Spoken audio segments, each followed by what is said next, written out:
Hola, soy Pablo Contreras, director del Centro de Regulación y Consumo y del programa Inteligencia Artificial y Derecho. Bienvenidos al ciclo de charlas sobre los desafíos de la inteligencia artificial en el derecho. La llegada de la inteligencia artificial y de las tecnologías disruptivas en distintos procesos productivos plantean cambios e impactos en el derecho y en su operación en la vida social. El actual escenario tecnológico ha hecho posible que las máquinas comiencen a adoptar decisiones automatizadas en base a una sofisticada programación algorítmica que logra eficientizar procesos, pero con impactos que no necesariamente han sido previstos, evaluados o auditados. El desarrollo de la tecnología y de nuevos productos y servicios informáticos requiere someterse a estándares éticos y legales que propendan a la protección de los derechos de las personas beneficiadas por el avance de la ciencia. Sin este norte normativo, la técnica carece de un gobierno adecuado a las necesidades de la comunidad política. La profundidad y diversidad del impacto de la inteligencia artificial en el ámbito del derecho se caracteriza por su heterogeneidad. Así, la protección de los datos personales, la ciberseguridad, los contratos inteligentes, las fronteras tecnológicas de los derechos fundamentales, la justicia algorítmica, la propiedad intelectual, la tributación de nuevas tecnologías son, entre otras, problemáticas jurídicas actuales que exigen de los abogados explorar terrenos antes desconocidos. Este ciclo de charlas en línea busca explorar esos desafíos, los desafíos de la inteligencia artificial en el derecho, particularmente en el contexto nacional. Cada charla está liderada por uno o dos de los investigadores del Instituto de Investigaciones en Derecho de la Universidad Autónoma de Chile, que colaboraron en un libro colectivo con 23 capítulos sobre este tema. Los autores y autoras de la obra aportan valiosos análisis para iniciarse y enfrentar los debates jurídicos actuales y los que están por venir, poniendo de relieve la urgencia y la necesidad de contar con herramientas y reflexiones que permitan repensar algunas áreas del derecho de cara a la construcción de un marco jurídico que se adecue a las nuevas exigencias de la sociedad digital. Este libro ya está en edición y saldrá prontamente publicado por la editorial Tirán Loblanc. Hace 2 semanas tuvimos la primera charla de este ciclo sobre inteligencia artificial y contratación inteligente con el decano de nuestra facultad, el doctor Sebastián Bozo, y el profesor Carlos Amunátegui de la Pontificia Universidad Católica de Chile. Hoy tendremos un panel de lujo para conversar sobre inteligencia artificial y discursos del odio. En primer lugar, quiero presentar a Bárbara Poblete, quien es profesora asociada del Departamento de Computación de la Universidad de Chile e investigadora asociada del Instituto Milenio Fundamentos de los Datos. Tiene un doctorado de la Universidad Pompeu Fabra y actualmente se desempeña en las áreas de minería de datos, análisis de redes sociales y recuperación de información en la web. También quiero contarles que nos acompañará la doctora Jenny Rivas, quien es abogada por la Universidad Central de Venezuela y doctora en Derecho por la Universidad de Zaragoza. Es de la casa, profesora asistente de la Universidad Autónoma de Chile, y en su línea de investigación está la teoría de los derechos fundamentales, la libertad de expresión y el derecho a la información. También estará con nosotros el doctor Alexander Espinosa, quien es profesor asistente y miembro del claustro del programa doctorado de la Facultad de Derecho de la Universidad Autónoma de Chile. Previamente fue juez de la Corte Primera de lo Contencioso Administrativo y presidente del Instituto de Estudios Constitucionales. Finalmente, y no por ello menos importante, nos acompaña también hoy día el doctor Rafael de Asís Roy, quien es catedrático de Filosofía del Derecho en la Universidad Carlos III de Madrid. Es codirector del Grupo de Investigación Derechos Humanos, Estado de Derecho y Democracia, responsable de la red El Tiempo de los Derechos y de la clínica Javier Romanach. Su interés investigador se ha centrado en el campo de la filosofía moral, jurídica y política, y más en concreto en el campo de los derechos humanos y en el de la interpretación y la argumentación jurídica. Me parece que este tema es particularmente atingente a lo que estamos viviendo hoy día, especialmente en un mundo de noticias falsas, en un mundo de radicalización de discursos en el marco de redes sociales en un Chile que está enfrentando un proceso eleccionario y que está prontamente a votar, y en un mundo en donde hace poco tiempo atrás se estrenó un documental bastante popular y conocido en Netflix llamado The Social Dilemma, que ha tenido bastantes más críticas de lo esperado, como una versión que busca examinar los fundamentos y los cimientos a partir de los cuales operan las redes sociales. Sobre esto espero que podamos conversar hoy día y que todos podamos participar de las ideas que nos van a presentar. Antes de dar la palabra al doctor Espinosa, que va a abrir los fuegos de esta tarde, quiero dar un par de avisos. Primero, que pueden hacer sus preguntas a través del chat de la aplicación. Vamos a estar registrándola y después los expositores van a poder tener un tiempo para contestarla. Y les recuerdo los próximos eventos que vamos a tener cada 2 semanas. Luego de que cerremos este de discursos de odio, tendremos otro de inteligencia artificial y propiedad intelectual. Y para cerrar este primer ciclo vamos a tener otro sobre inteligencia artificial, compliance y lavado de activos. Así, sin más, quiero dejarlos bienvenidos ya a este nuevo episodio del ciclo de charlas en línea sobre inteligencia artificial y derecho. Y quiero dejar con ustedes al doctor Espinosa, profesor de la casa, profesor de la Universidad Autónoma, quien se va a dirigir a ustedes. Muchas gracias.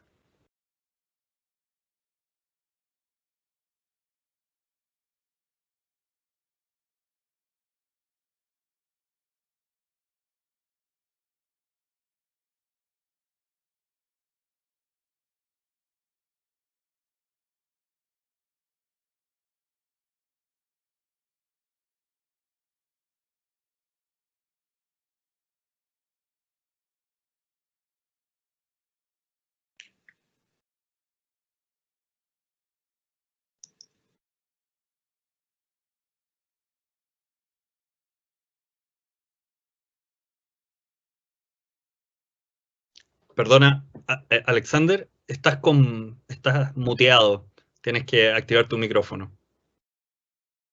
Ok, vale, ok, ahora sí. Vale, muchas gracias. Gracias, les decía que muchas gracias a Pablo Contreras por la organización de esta serie de eventos y a los profesores invitados por compartir esta sesión de hoy, esta actividad de hoy, este rato en el cual podemos conversar y podemos intercambiar algunas ideas en torno a este tema que es muy innovador, que es muy nuevo, que es muy interesante.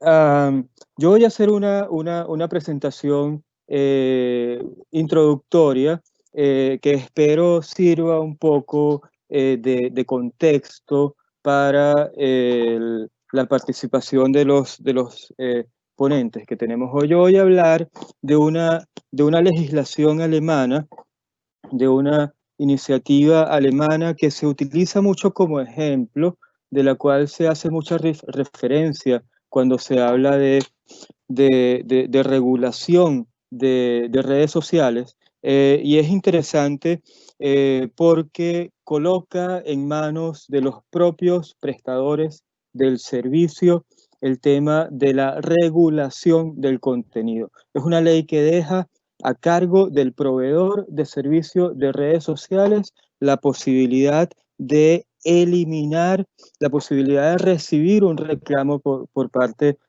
de los usuarios, revisar si algún contenido compartido por alguno de los usuarios es contrario a una ley. Hay un catálogo de disposiciones del Código Penal alemán que establecen delitos que podríamos llamar o que podríamos ubicar en ese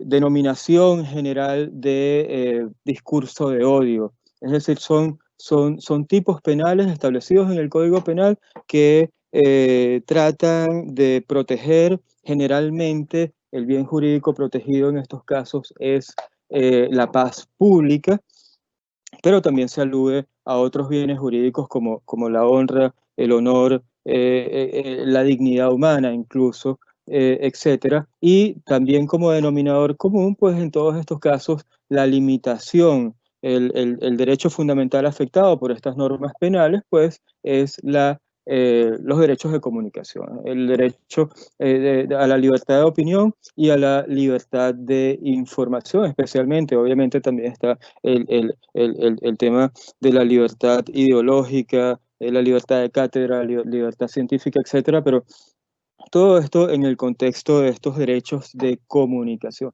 Esta ley a la cual yo me refiero se denomina Ley de Mejoramiento de la Aplicación del Derecho en Redes Sociales, abreviada como Ley de Aplicación en Redes Sociales. La denominación alemán abreviada sería Netzwerkdurchsetzungsgesetz. Vamos a llamarla Ley de Redes Sociales de ahora en adelante. Voy a hacer una descripción de esta ley y luego un breve comentario acerca de algunos aspectos de constitucionalidad que se discuten en torno a esta regulación. Les comentaba que a través de esta ley se deja en manos de los proveedores de servicio la facultad entonces de eliminar contenidos, de ser los reguladores de ese contenido, de recibir las denuncias y decidir.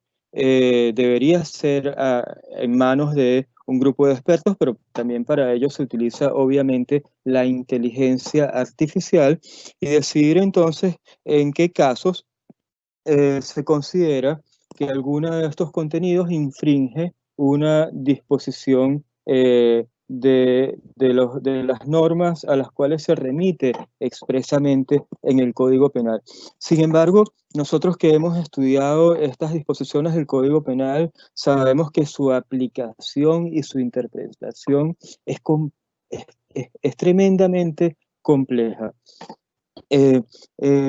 No es una simple aplicación de una ley penal. Son unas normas penales muy particulares que en la medida en que inciden en el ámbito de protección de la libertad de opinión y de la libertad de información, pues reciben lo que se llama la influencia de estos derechos fundamentales, ese efecto irradiante de los derechos fundamentales, y entonces eso hace que a su vez no se trate simplemente de la interpretación literal de la norma, sino que generalmente en su aplicación por los tribunales alemanes han sido objeto de lo que se llama la reducción teleológica de la norma, ¿no? La interpretación restrictiva, porque se trata de normas muy restrictivas de derechos fundamentales, es decir, son normas que limitan derechos fundamentales, pero a su vez la aplicación de estas normas son objeto de limitación por el efecto irradiante de los derechos fundamentales. Sabemos que esto viene a raíz de esa teoría del orden de valores de la Constitución. También la jurisprudencia española aplica toda esta teoría general en el sentido de la protección jurídica objetiva de los derechos de libertad de expresión, libertad de opinión y de información. Decía que íbamos a describir un poco de qué se trata esta ley. Esta es una ley que entró en vigencia el 1 de enero de 2018 y establece multas de entre 5 millones de euros y 50 millones de euros por el incumplimiento de las obligaciones que establece, y la mayoría de estas obligaciones están referidas obviamente a la eliminación de contenidos. Es decir que su objeto fundamental es dejar en manos de las propias redes sociales que eliminen contenido, y el riesgo que tiene la empresa al no eliminar estos contenidos, pues vemos que es una multa, es una cantidad importante. Eso alimenta un poco las posturas que sostienen que esto podría producir pues una eliminación masiva de contenidos y por lo tanto una afectación de gran magnitud de la libertad de opinión. Fíjense que Facebook, por ejemplo, que es una de las redes sociales que entra dentro del ámbito de aplicación de esta ley, señala que tiene un equipo de más de 35.000 empleados y unas 15.000 personas que revisan el contenido. Entre estas personas estarían una cantidad de empleados que han sido objetos de capacitación por la misma empresa y otros juristas. Además de que deben contar con la asesoría externa de expertos en la materia. Sin embargo, como les decía, es uno de los temas de aplicación de ley más complejos que hay para nosotros, los juristas, pero vemos que se encuentra, a fin de cuentas, en manos no de unos funcionarios expertos, como sería normalmente un órgano de la administración pública, unos funcionarios especializados, sino unos empleados que reciben una capacitación de unos 15 días en la empresa. Y además tenemos el tema que es lo que van a desarrollar mis compañeros hoy, que es el de la aplicación de las nuevas tecnologías. Pues Facebook ha declarado que utiliza estas nuevas tecnologías, utiliza las tecnologías de aprendizaje automático, de visión computarizada y de inteligencia artificial que le permite encontrar ese contenido inapropiado rápidamente y a una escala pues muchísimo mayor de la que podría lograr cualquier equipo humano. Sin embargo, recordemos que esta ley no obliga a estas empresas a revisar el contenido de forma de motus propio, de oficio, sino a instancia de las reclamaciones realizadas por los usuarios. Bien, el ámbito de protección de esta ley es el de los proveedores de servicios de telemedia que tienen fines de lucro y utilizan plataformas de Internet destinadas a permitir a los usuarios compartir contenidos con otros usuarios y ponerlos a disposición del público. Esto es el concepto normalmente de redes sociales.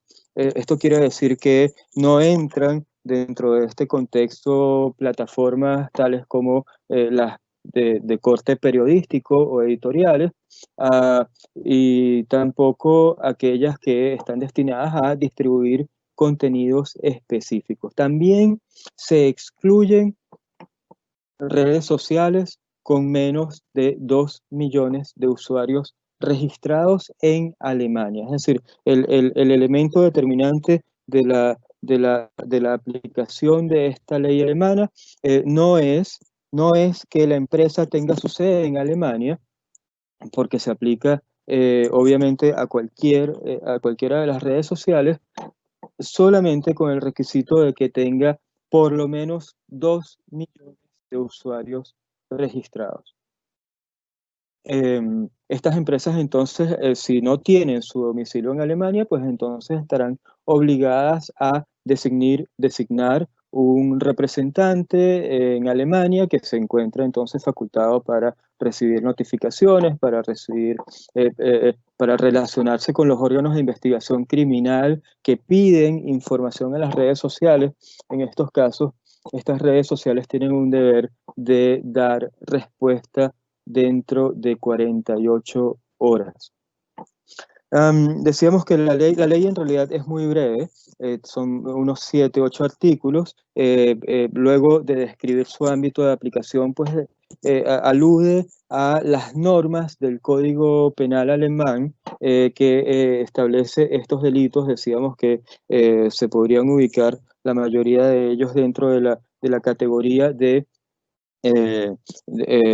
discurso de odio. Luego seguramente, si tenemos tiempo, podríamos dar algunos ejemplos de estos delitos, como por ejemplo el uso de insignias por parte que son propios de partidos políticos contrarios al Estado de Derecho alemán, ¿no? Una de las obligaciones que tienen estos proveedores de servicio es el de emitir y publicar un informe semestral ¿no? Estas redes sociales, lo hemos visto con Facebook, con Twitter, todas ellas publican un informe detallado acerca de cuál es su organización, su estructura que utiliza para llevar a cabo esta revisión, este control de contenido.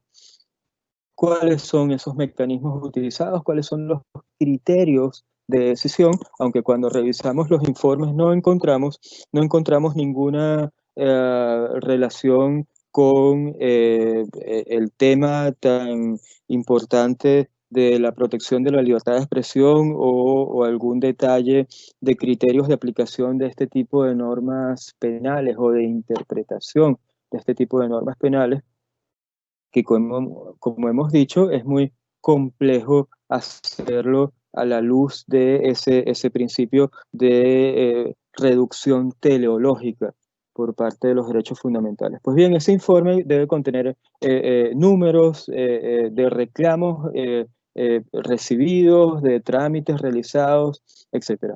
Una serie de datos en este sentido. Establece un deber de la red social de disponer de un procedimiento eficaz y transparente. Este procedimiento tiene que ser fácilmente reconocible por el usuario. Nosotros vemos, por ejemplo, en Twitter, cada vez que uno recibe un tweet, pues uno tiene la opción de marcar el contenido como indeseado, como denunciar el contenido, pues es parte de esta idea de fácil acceso a ese procedimiento de reclamación. Pues bien, hay unos lapsos muy breves para tramitar, para tomar una decisión. Yo decía, es una decisión tremendamente compleja y esta red social debe tomar una decisión en 24 horas, ¿no? En los casos en que la ilegalidad sea evidente. Y aquí yo creo que es bastante problemático porque no es tan fácil determinar que un contenido es contrario a una de estas disposiciones de discurso de odio. Lo que a veces pareciera muy evidente, pues puede tener un trasfondo de una intención distinta por parte del autor del contenido, ¿no? Pues bien, pareciera que hay una serie de contenidos que deben ser evidentes o deben ser de fácil detección. En ese caso aplica ese lapso de 24 horas o un lapso de 7 días en el caso de que no sea evidentemente ilegal el contenido. También hay la posibilidad de que en caso de investigación criminal, pues el tiempo sea más amplio. Pues este es uno de los elementos complejos de la norma, porque justamente las sanciones que se pueden imponer a estas redes sociales lo son por el incumplimiento de estos lapsos. Estas sanciones son impuestas por el Departamento Federal de Justicia, el Bundesamt für Justiz, que es un órgano administrativo. Está entonces encargado de supervisar ese procedimiento de reclamo, de reconocer unas determinadas instituciones que se denominan autorregulación y la más importante, que entonces la imposición de esta multa que puede ser impuesta en contra de la empresa, puede ser impuesta a los directivos o al representante de la empresa en el país. Y como ya dijimos, estas multas son muy elevadas, entre 5 millones de euros y hasta 50 millones de euros en contra de la empresa. Este Departamento Federal de Justicia puede actuar entonces de oficio o a instancia de parte. Lo que no puede hacer este órgano administrativo es bloquear o eliminar directamente contenidos ilegales, sino que es una función que queda en manos de la empresa que explota esa red social. Y ese órgano administrativo, el Departamento Federal de Justicia, entonces solamente se ocupa de la imposición de las sanciones luego del procedimiento establecido en la ley, ¿no? Esto quiere decir que los usuarios entonces dirigen sus reclamos en primer lugar ante el proveedor de servicios. ¿Qué pasa entonces? Vamos a tratar de aislar algunas situaciones en las cuales son relevantes los derechos o el tema de los derechos fundamentales. ¿Cuál sería la estructura en este caso de las relaciones jurídicas que se producen en la aplicación de esta ley de redes sociales? En primer lugar, pues obviamente nos preguntamos acerca de la afectación del derecho a la libertad de expresión, como que hemos dicho, comprende a su vez pues, varios tipos de derechos fundamentales, libertad de opinión, de información, etc. Pues bien, hay que distinguir, obviamente, el sujeto afectado, el sujeto titular de ese derecho a la libertad de opinión, por una parte, obviamente, el mismo particular, el mismo usuario de la red social que coloca el contenido en Facebook, por ejemplo, ¿no? Pues la situación de este usuario es bastante compleja, es decir, es un cambio radical en la estructura normal de afectaciones de derechos fundamentales. Normalmente el Estado tiene ese monopolio de limitar la libertad de los individuos. Es decir, que hasta que el Estado no hubiera actuado, pues ese individuo tiene la presunción de libertad, su contenido permanecería allí normalmente, pues aquí se invierte la situación de forma importante. Ya no se trata entonces de una actuación, de una intervención de un órgano del Estado, como podría ser un órgano administrativo o de un juez en contra del emisor del contenido, sino que es la red social como una especie de intermediario el que tiene esa facultad de borrar el contenido, de eliminar el contenido. Esto para quien emite la expresión, pues supone un cambio tremendamente importante. Su contenido es eliminado prácticamente de forma automática o en un plazo muy breve. No tiene ninguna posibilidad de defenderse antes, a menos que la red social considere en algunos casos necesario averiguar la veracidad del hecho, por ejemplo, y podría consultarle al usuario, pero de resto no tiene ninguna posibilidad de intervenir en el procedimiento. Y ante la eliminación de su contenido, lo que tendría que hacer es demandar a la red social ante un juez civil. Y aquí se ha hablado entonces que la postura del particular, de quien emite la expresión, pues se convierte en una afectación fáctico, mediata de sus derechos fundamentales, porque es indirecta, es decir, no lo hace el Estado directamente, sino que lo hace a través de un particular, de un intermediario. Pues bien, no es exactamente tampoco una afectación fáctico-mediata, porque el Estado en realidad no es la que elimina el contenido, el Estado no es el que revisa el contenido, sino que es un privado, un órgano, una empresa privada, una empresa multinacional como Facebook, ¿no? A través de estos motores de inteligencia artificial o a través de sus empleados. Eh, Aquí también se ha hablado de un nuevo esquema de afectación de efecto mediato frente a terceros, ¿no? Aquel tema interesante de la Drittwirkung, del efecto frente a terceros de los derechos fundamentales. Y en Alemania cuando se habla de efecto frente a terceros, se considera que siempre es de forma mediata ese efecto, es decir, que los terceros no son deudores de los deberes que derivan de los derechos fundamentales de los demás, sino solo de forma inmediata a través de una ley. Pues bien, en este caso hay varias sentencias de tribunales civiles alemanes que lejos de utilizar esa estructura de efecto mediato, frente a terceros, que ustedes saben que esto se realizaría normalmente solamente en la medida en que la norma dejara un ámbito de evaluación a quien la aplica, y entonces por allí el juez civil podría aplicar la influencia de derechos fundamentales. Entonces esa vigencia de derechos fundamentales frente a terceros pues sería muy limitada. Pues no es cierto, no ocurre así en estos casos en la práctica.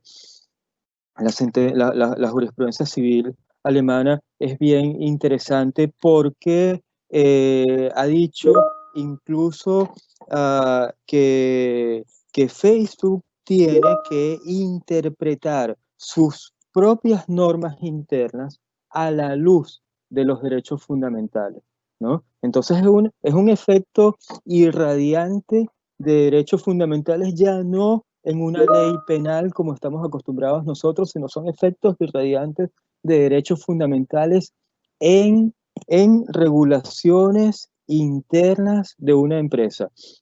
Pues bien, si Facebook se ve inclinado a borrar contenido por el peligro de las tremendas multas, pues entonces también por otro lado se expone a que ser objeto de demandas. Bueno, sabemos que no todo el mundo demanda por una eliminación de una nota de Facebook, pero sí existen los casos, y entonces en ese caso se expone a una demanda por infracción de ese derecho a la libertad de opinión. Esto quiere decir que Facebook, al interpretar sus propias normas internas y al interpretar las normas del Código Penal, que sabemos que su aplicación es tremendamente compleja, pues entonces tiene que hacerlo a la luz de los derechos fundamentales y aplicando esa teoría del efecto irradiante de el derecho a la libertad de opinión. Bien, se trataba solamente de una participación muy breve. Tenemos unos invitados tremendamente interesantes que siguen, y con esto entonces finalizamos entonces esta parte de la exposición. Muchas gracias a todos y un honor compartir este evento con ustedes. Hasta luego. Gracias, Alexander. Te damos las gracias de verdad por esta primera importantísima, además, y con mucho contenido, más que una introducción. Efectivamente, el tema que nos ocupa es el uso de la inteligencia artificial en la detección del discurso de odio en redes sociales. Y nosotros, como precisamente estudiosos de la teoría de los derechos fundamentales, lo estudiamos desde una perspectiva de derechos fundamentales. ¿En qué medida la construcción y la ejecución de estos modelos de inteligencia artificial deben tomar en consideración una perspectiva de derechos fundamentales? Y lo hacemos tomando un caso en particular, dada además su relevancia actual, que es el discurso de odio. Por eso, nuestro punto central es la importancia de prestarle mucha atención a las nuevas tecnologías desde la perspectiva de los derechos fundamentales. Cuando nosotros hablamos del discurso de odio, estamos hablando de ese discurso que va dirigido contra determinados grupos de personas, que tiene por objeto estigmatizarlos, asignándoles estereotipos, denigrándolos, segregándolos, discriminándolos, llamando al enfrentamiento de unos sectores de la sociedad contra otros. Y eso, que antes se hacía a través de la radio o de un panfleto o de un libro o de distintas formas, hoy en día tiene un nicho muy importante en las redes sociales. Por la proyección y la difusión prácticamente incontrolable que tiene un mensaje en redes sociales, es allí donde ese discurso que pretende ser discriminador, que pretende segregar, que pretende llamar al odio, al enfrentamiento, a la violencia, afectar la dignidad humana, se vuelve particularmente peligroso. Y es por esto, ya Alexander nos habló de estas grandes compañías a nivel mundial que prestan este servicio de redes sociales.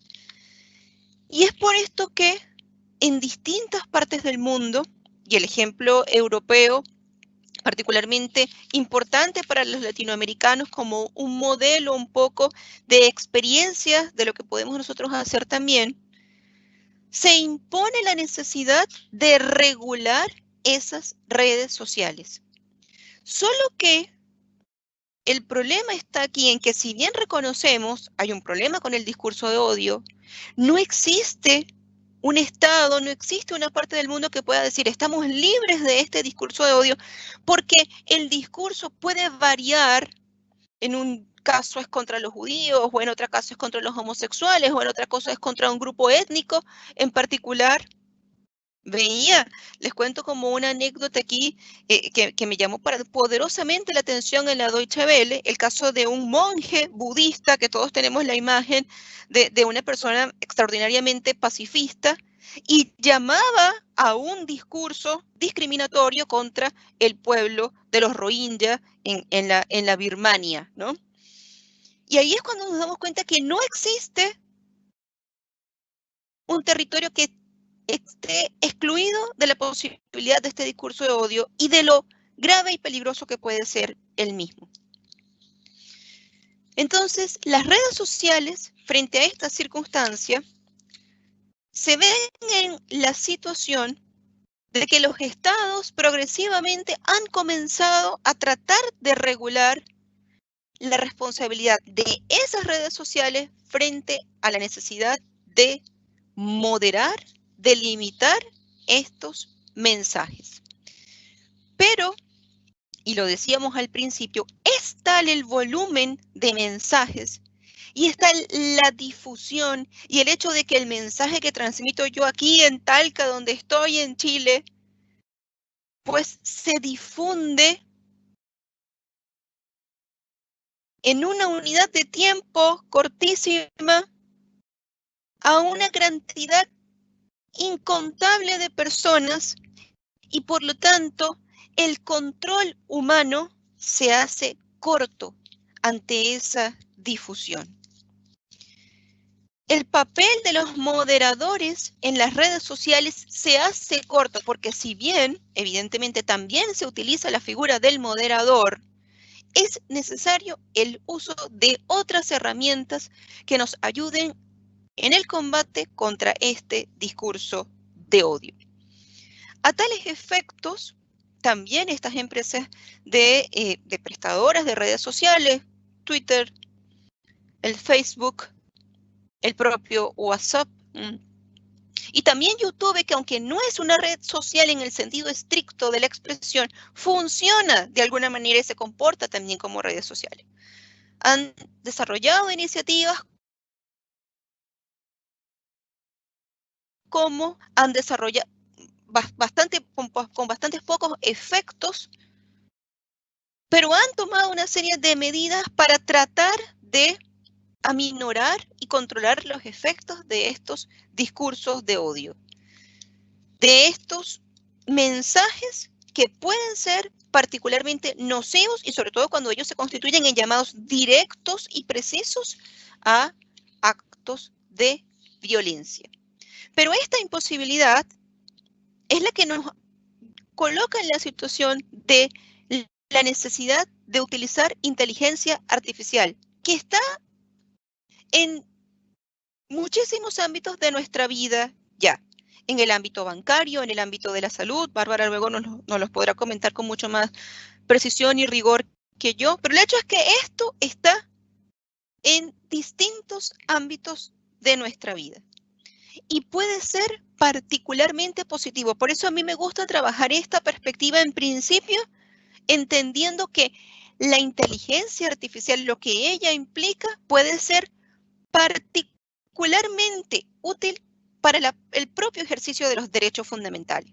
Y que a todo evento, para nosotros saber o establecer si una tecnología está teniendo efectos positivos o no sobre los derechos fundamentales, primero tenemos que establecer cuál es la situación del ejercicio de los derechos fundamentales antes de la introducción de esa herramienta de inteligencia artificial.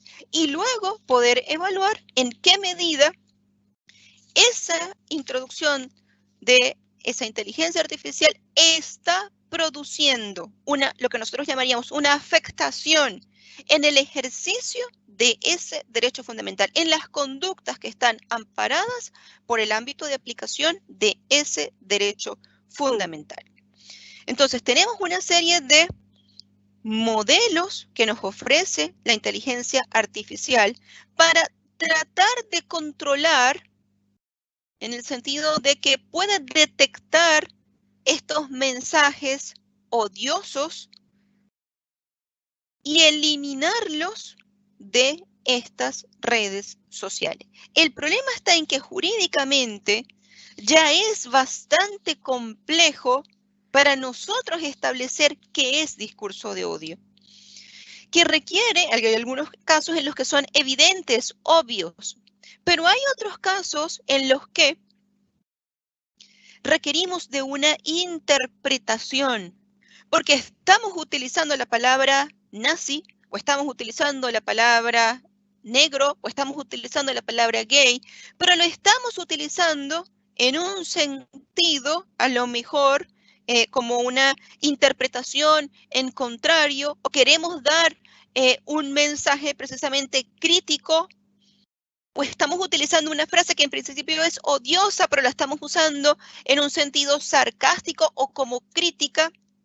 Y allí es donde estos herramientas de inteligencia artificial pueden quedarse cortos en un primer momento y producir censura o eliminación de mensajes que no deberían haber sido eliminados porque no constituyen una afectación de la dignidad humana, porque están dentro del ámbito de la libertad de expresión.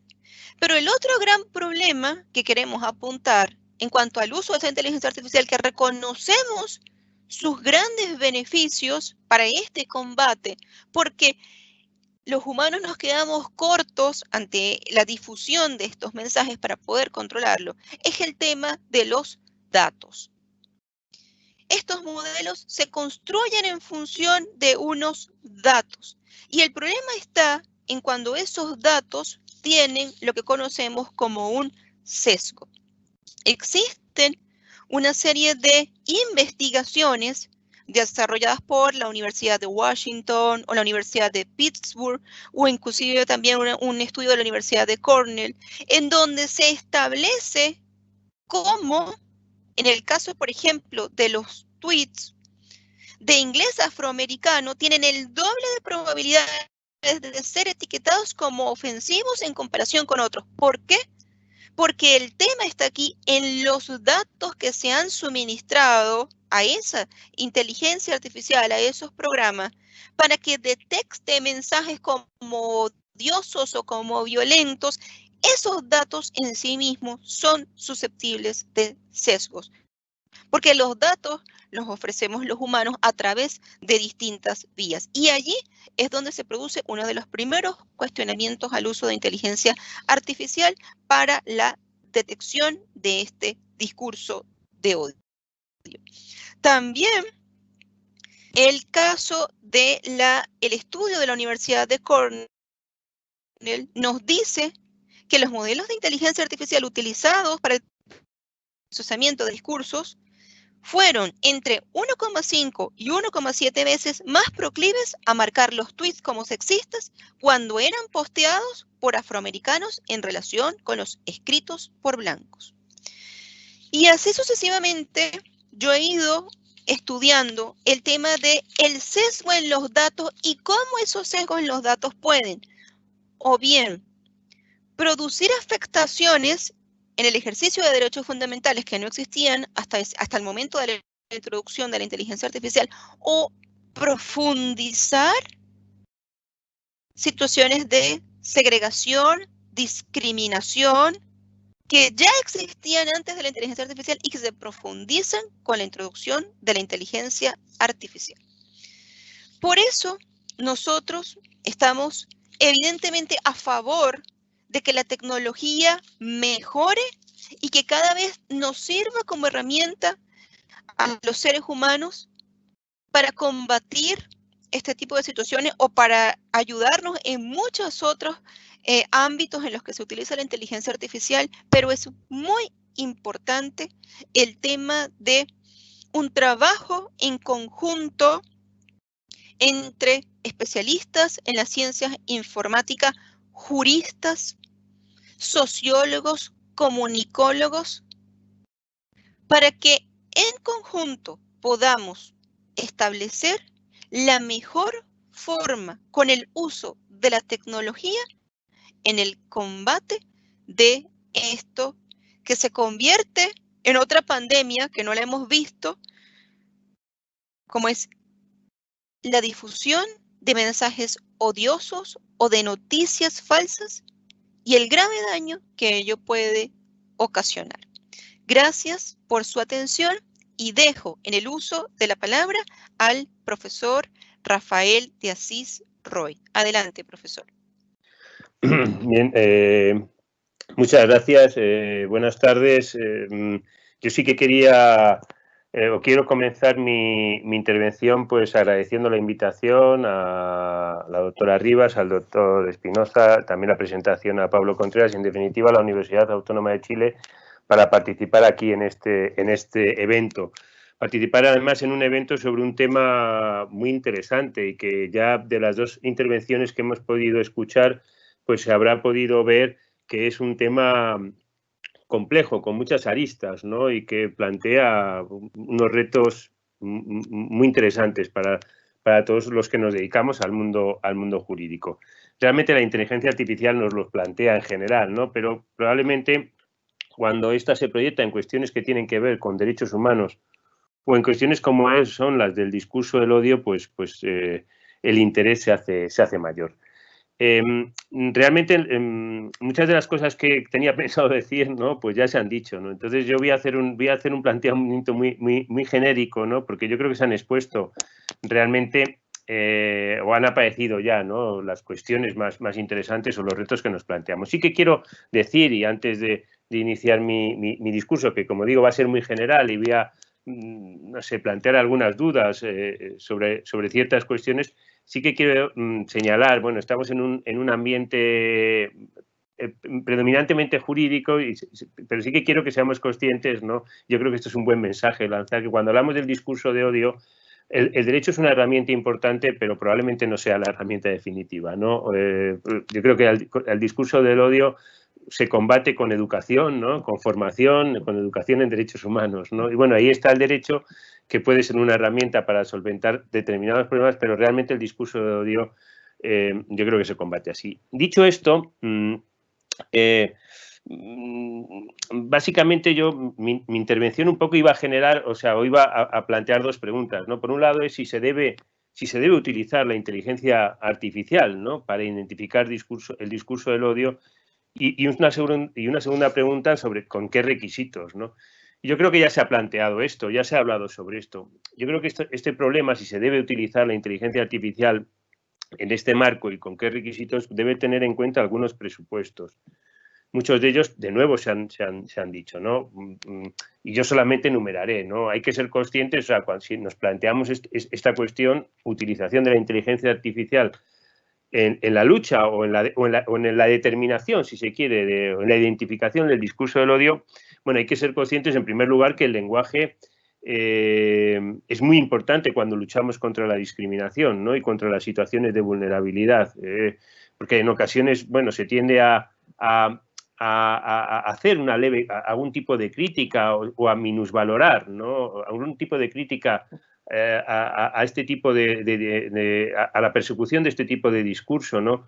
Pero hay que ser consciente de que el lenguaje es muy importante como elemento de discriminación. Al mismo tiempo hay que ser conscientes también de que en el catálogo de derechos fundamentales y sobre todo en los sistemas jurídico-democráticos la libertad de expresión desempeña un papel fundamental. En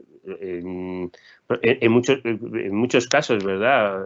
Se ha considerado como una libertad preferente, como un derecho preferente, y cualquier limitación a la libertad de expresión pues debe ser una limitación que cuente con una serie de garantías y que se establezca dentro de una serie de garantías. Hay que ser consciente también, otro elemento importante, que es muy habitual, ¿no? El que existan conflictos entre derechos, ¿no? Es decir, que pueda existir un conflicto entre la protección en la lucha contra la discriminación, si se quiere, y en la protección de la libertad de expresión. Y esto es muy habitual, y esto el mundo jurídico está acostumbrado a ello. Y contamos con herramientas tradicionales y que rigen nuestra manera de actuar, ¿no?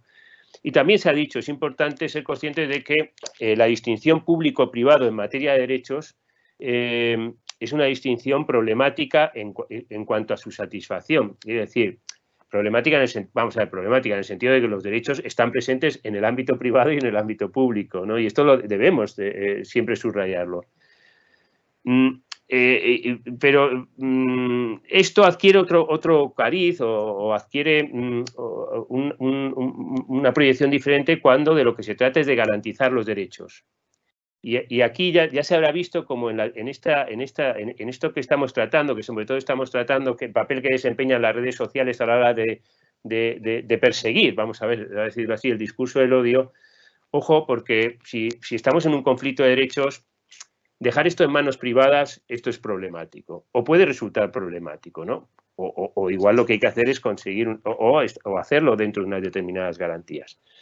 También en esta problemática, se ha dicho, lo ha dicho la doctora Rivas, esta problemática se hace compleja porque cuando hablamos del discurso del odio, o cuando hablamos de los delitos de odio, estamos hablando de unos delitos o de un discurso que se define de manera compleja, ¿no?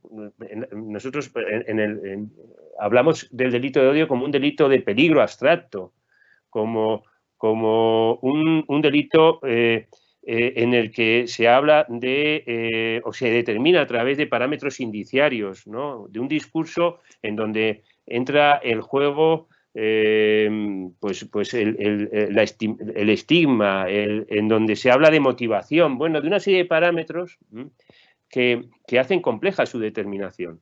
Pero también hay que ser conscientes al mismo tiempo de que en el discurso jurídico estamos acostumbrados a realizar razonamientos indiciarios y que, ojo, cuando nos desenvolvemos en un ámbito penal, ahí funciona un principio, o al menos así construimos el discurso penal, que es el principio de estricta legalidad penal.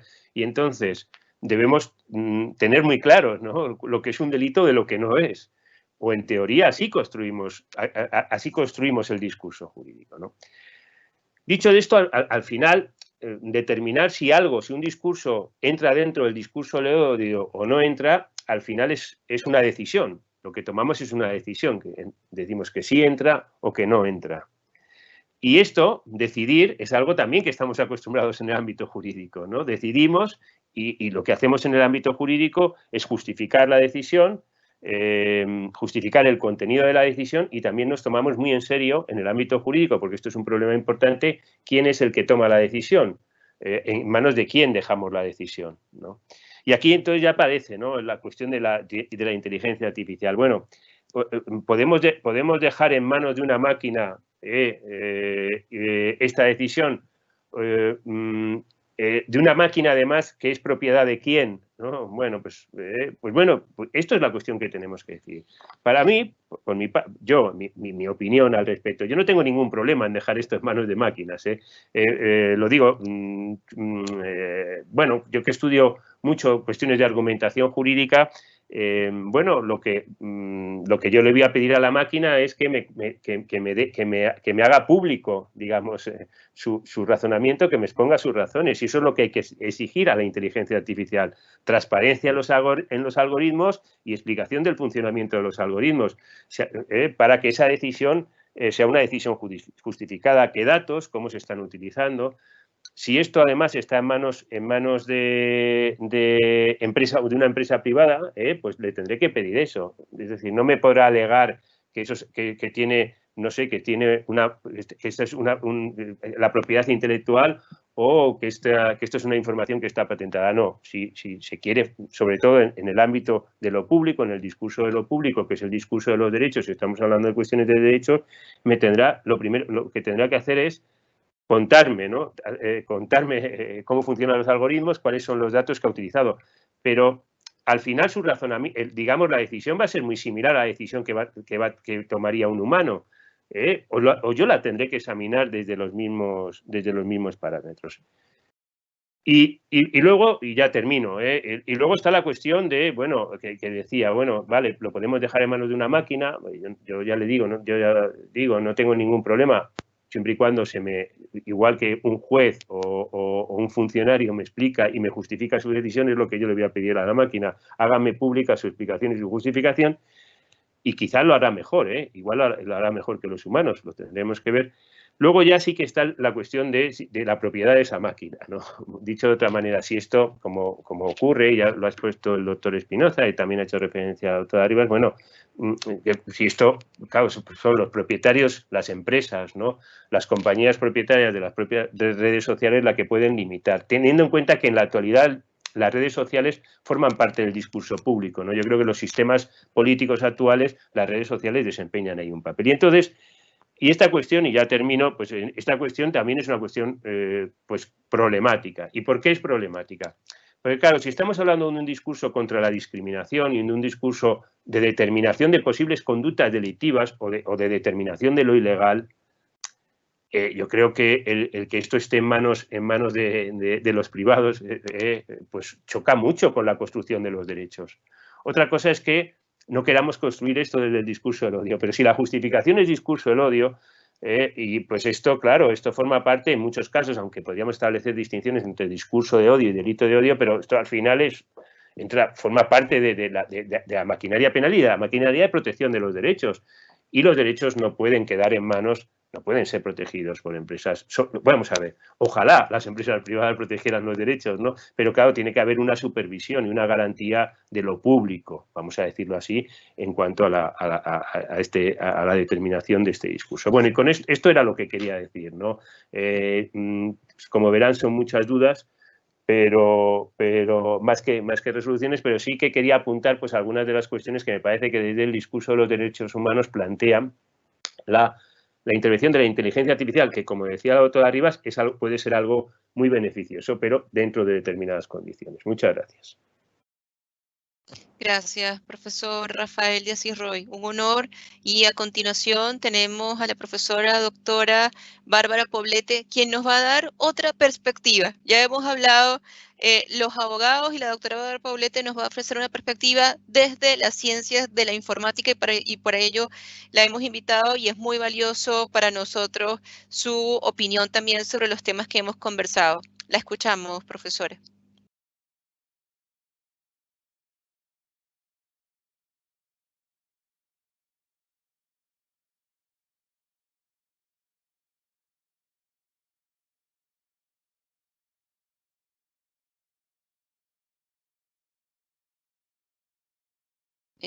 Está congelada la imagen de la doctora Bárbara Poblete. Ahora sí. Adelante, profesora. Sí, perfecto. Bien. Ok. Mira, bueno, yo no voy a hablar tanto como los abogados acá, yo soy solo de computación. Tengo bastante tiempo trabajando en el tema de redes sociales y discursos de odio, pero principalmente viéndolo desde el punto de vista técnico, en el sentido de tratar de entender qué se necesita para automatizar el proceso de detección. Y esto viene a, si tú ahora le preguntas a alguien que trabaja en las grandes plataformas, en Facebook, en Twitter, cuál es como uno de los problemas más desafiantes en los que están trabajando, te van a decir que es discurso de odio, detección de hate speech. Es de las cosas más relevantes y más difíciles dentro de las problemáticas para la computación y en términos de inteligencia artificial también. Es bastante complicado. Y se vuelve un tema también que nosotros lo vemos las personas técnicas como un tema de libertad de expresión, en el sentido que yo leí un estudio que salió de Amnistía Internacional donde hicieron un estudio con mujeres políticas que trabajaban en Inglaterra y se vio que ellas recibían muchísimo más discurso de odio, lenguaje de odio hacia ellas cada vez que publicaban algo en Twitter con respecto a sus colegas hombres. Y eso pasa también en Chile, o sea, yo lo he observado muchas veces cuando una mujer que es del espectro público opina, recibe muchos ataques de odio. Entonces, como lo planteó Amnistía Internacional, fue que no se permite hacer campaña política de igual manera a las mujeres que a los hombres, por ejemplo. Las mujeres no estamos en igualdad de condiciones si no nos podemos expresar a través de las redes sociales. Y si tú eres una mujer latina, negra, de color, en el fondo eso se multiplica por 3, la cantidad de lenguaje de odio, según el estudio que ellos habían hecho, que era un estudio cualitativo. Y es algo que yo observo desde el punto de vista técnico cuando analizo datos también. Entonces, ahí hay un tema, y esto es importante automatizarlo, porque en el fondo las denuncias que reciben las plataformas son tantas y que es imposible para ellos revisarlas manualmente y hacen cierta separación entre cuáles denuncias podrían ser válidas o más peligrosas que otras para priorizarlas y que las revise un humano. Entonces, ese proceso es sumamente imperfecto. O sea, un ejemplo que yo siempre uso de motivación es el caso de una persona que envió amenazas de que iba a mandar bombas por correo a personas políticos en Estados Unidos, principalmente demócratas, y estas personas denunciaron esa cuenta, esta amenaza fue por Twitter, denunciaron esa cuenta a Twitter, y Twitter declaró que esta persona no había infringido para nada el término de servicio de la plataforma, que no estaba amenazando a nadie ni nada. ¿Qué pasó? Esta persona después envió cartas bomba, de verdad, en el mundo físico. Y Twitter tuvo que disculparse y decir que iban a tratar de mejorar exponencialmente el trabajo que estaban haciendo, porque ellos podrían haber prevenido un crimen de haberlo detectado a tiempo. Entonces, en el fondo se vuelve crítico cuando las amenazas pueden ser peligrosas también, cuando representan peligros reales que se traducen al mundo físico. Entonces tenemos como el tema de la libertad de expresión, los peligros reales y cómo automatizamos estos procesos. Lo que nosotros hemos visto que en la parte del punto de vista científico estamos lejos de hacerlo bien. Es un proceso que se está haciendo muy mal y tiene muchos problemas. Con unos colegas hicimos un estudio donde miramos todos los trabajos de la literatura de expresión de lenguaje, de detección automática en redes sociales, y lo que vimos fue que no éramos capaces de reproducir ese trabajo. Es decir, ellos estaban publicando trabajos con muy buenos resultados, pero no era posible reproducirlos. Y eso significa que las técnicas que estaban utilizando no estaban siendo aplicadas correctamente o no sabíamos lo que estaba pasando. Al final lo que descubrimos era que tenía 3 tipos de errores. Estaban mal implementadas las técnicas de inteligencia artificial, porque ahora cualquier persona puede aplicar inteligencia artificial sin tener mucho conocimiento, porque están las librerías disponibles para todas las personas para utilizar. Entonces no necesitas tener un background técnico muy, muy sólido para aplicarlas. Pero esta era gente con background sólido, bastante sólido. Lo que pasa es que las técnicas se vuelven tan complejas y tan oscuras que tú te puedes equivocar. Te puedes equivocar y no darte cuenta que te estás equivocando. Entonces ese era uno de los errores que encontramos. Otro tipo de error que encontramos fue mal uso de técnicas de muestreo del lado estadística que estaban aplicando mal, y lo otro era sesgo en los datos que estaban utilizando para entrenar, como dijo Jenny, en el sentido de que ellos nunca habían mirado los datos con los que estaban entrenando, estaban usando un dataset que alguien publicó y este dataset mucha gente lo estaba citando, y nosotros sí miramos el dataset con mis colegas, lo estudiamos y vimos que el lenguaje de odio que tenía, que correspondía, no sé, a 6.000 mensajes, estaba siendo generado por solo 3 usuarios. Entonces, lo que estaba pasando es que la máquina en realidad estaba aprendiendo a identificar a esas personas o gente parecida a esas personas y estaba ignorando todo el resto. Entonces, lo que quiero decir con esto no es meterlos en los detalles técnicos, pero en el fondo ni la gente que está haciendo inteligencia artificial está entendiendo cabalmente lo que está haciendo, y como las técnicas se vuelven tan oscuras, es difícil auditarlas. Entonces, nosotros con esto vimos que el estado del arte técnicamente, que reportaba, no sé, una precisión de 97%, en realidad su precisión era como de 60%. Y esto es para el inglés. Ni siquiera hablar del español. El español y otros idiomas no tenemos recursos para aprender en inteligencia artificial. La inteligencia artificial necesita muchos datos. Los datos están principalmente entrenados para el inglés. Nosotros en mi grupo de investigación estamos trabajando bastante arduamente para poder generar recursos para aprender en español, pero necesitamos financiamiento a la investigación en inteligencia artificial en Latinoamérica. En Latinoamérica no hay institutos de inteligencia artificial que estén desarrollando tecnología que no esté ligada a la industria. Se necesita hacer investigación por ciencia pura y no solo por el desarrollo de la industria, porque la industria tiene otros incentivos. O sea, el incentivo de las grandes plataformas de Facebook, de Twitter, es maximizar su revenue, es maximizar el retorno que ellos están teniendo en dinero, y eso se puede maximizar de formas que no necesariamente van unidas al beneficio social. Entonces, eso también es algo súper importante, de que hay que tener financiamiento para la investigación científica independiente en técnicas de inteligencia artificial para poder desarrollar recursos locales y que se adapten a la realidad de cada país. Lo que pasa ahora es que si nos venden tecnología de afuera, nosotros la vamos a utilizar, ni siquiera vamos a entender los tipos de sesgos que puede traer esa tecnología, a qué grupos puede terminar discriminando si es que nosotros no la estudiamos y no la auditamos. Esto también me lleva a que sería importante tener una gente que pueda auditar tecnología de inteligencia artificial. Yo lo he visto poco, pero creo que lo he escuchado. Tengo un colega en España que está trabajando en ese tema.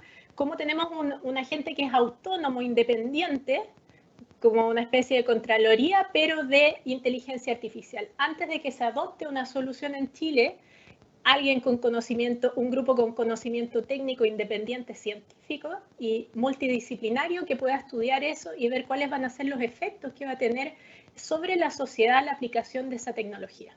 Entonces eso también es algo que a nosotros nos podría llegar a afectar pronto y que necesitamos preocuparnos de esos temas.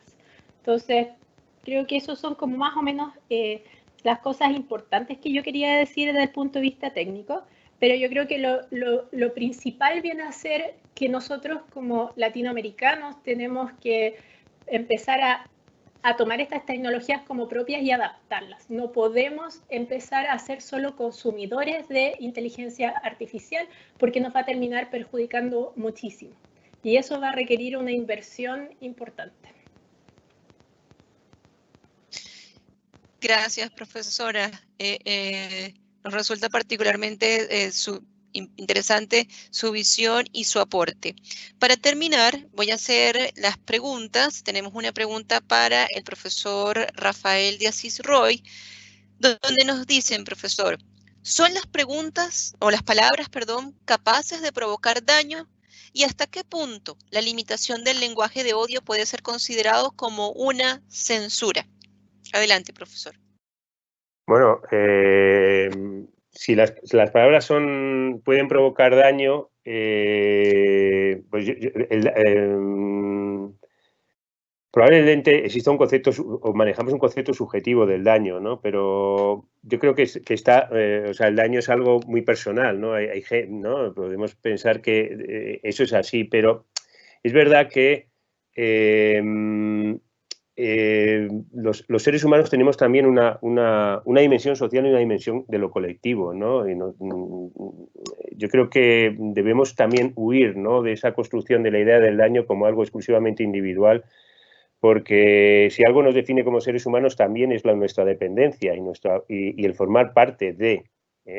Y en ese sentido, yo creo que la idea del daño se puede objetivar. Yo he trabajado mucho la cuestión de los derechos de las personas con discapacidad y lo que yo sí que he comprobado es que en ese discurso la manera en la que uno identifica a las personas es fundamental. Y si nos damos cuenta, nosotros en el discurso hemos pasado de utilizar términos como anormal, términos como minusválido, y hemos ido construyendo otro lenguaje para identificar a estas personas que ha ido destruyendo muchos estigmas. Y por eso, quiero decir, yo creo que sí, que las palabras pueden producir daños.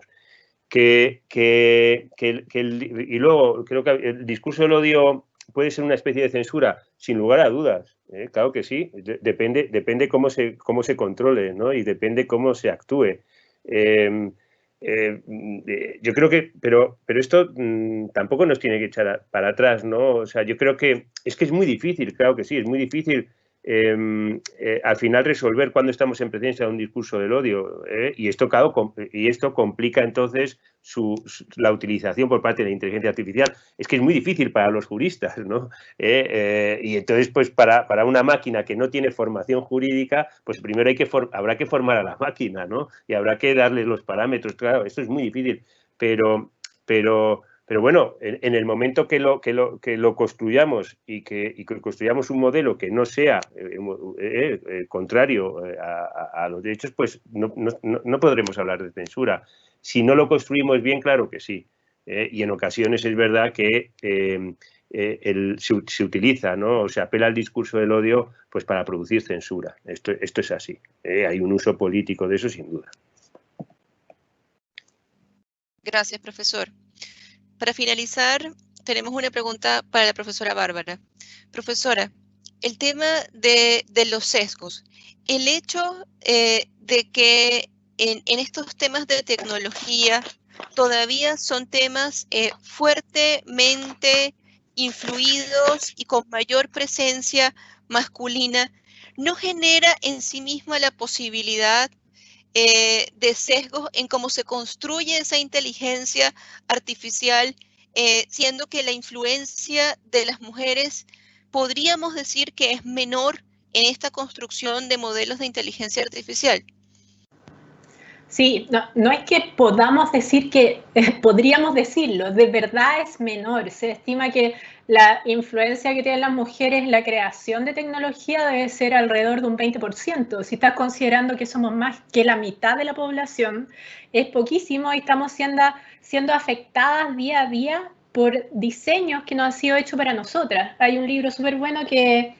no me acuerdo cómo se llama, me voy a acordar mientras estoy hablando, pero en el fondo, Invisible Women se llama, Mujeres Invisibles, es un trabajo periodístico sobre todos los problemas de diseño que hay que terminan afectando la salud de las mujeres, el estatus económico, diferentes cosas que tienen que ver. Lo mismo pasa en inteligencia artificial. Entonces se habla de que una forma mínima para empezar a corregir los problemas con los algoritmos y los sesgos algorítmicos, no solo los sesgos de inteligencia artificial, sino que hay algoritmos mucho más simples que nos discriminan, sería tener equipos diversos. Porque es muy difícil darte cuenta de un problema si tú no perteneces al grupo al que está siendo afectado. Entonces sería clave empezar a armar equipos diversos. Muchas empresas están tratando de hacer eso y yo creo que para el desarrollo de Chile en inteligencia artificial es clave traer muchas más mujeres al área tecnológica y en el mundo. O sea, esto es lo principal. O sea, no nos garantiza ver todos los problemas, pero sí nos va a hacer más susceptibles a descubrir los problemas principales que están pasando ahora. Y básicamente la tecnología, salió un documental muy bueno que se llama Coded Bias, que habla de la tecnología de reconocimiento facial y la persona que se dio cuenta, la investigadora que se dio cuenta de eso, ella es negra, se dio cuenta que ella trataba, creo que de desbloquear el teléfono o algo que tenía reconocimiento facial y no podía. Entonces puso una máscara blanca y ahí la reconocía. Entonces una persona blanca no se va a dar cuenta de ese problema. Entonces este es un ejemplo muy práctico. Gracias, profesora. Bueno, les doy las gracias a todos por estar aquí, por compartir estas ideas en este foro. No sé si el profesor Pablo quiere finalmente despedirse. Por mi parte, les doy muchísimas gracias por su tiempo, por su dedicación, por sus aportes. Sigamos trabajando en estos temas, incentivemos a nuestros estudiantes en este análisis crítico, incentivemos a nuestras estudiantes en particular, lo digo desde la perspectiva de género, a que se involucren en estos temas de tecnología, a que den su aporte y su perspectiva y en general a todos. Así que por mi parte me despido y dejo al profesor Pablo para las palabras finales. Adelante, Pablo.